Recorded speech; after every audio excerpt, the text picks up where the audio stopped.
Хочу вам представить директора. Гусев Владимир Александрович, директор Государственного русского музея.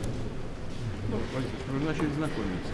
Да, ну, несколько слов о музее. Это третий по величине в России. Да? Второй. Ой, второй после Эрмитажа.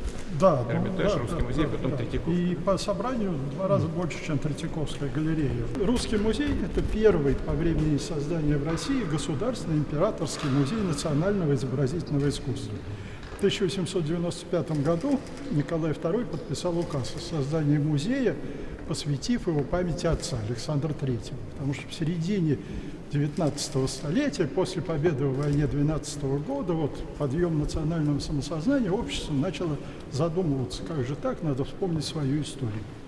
Не было музея исторического, и тогда появился исторический музей, и это музей истории русского, российского изобразительного искусства. Самая большая в мире и в России коллекция.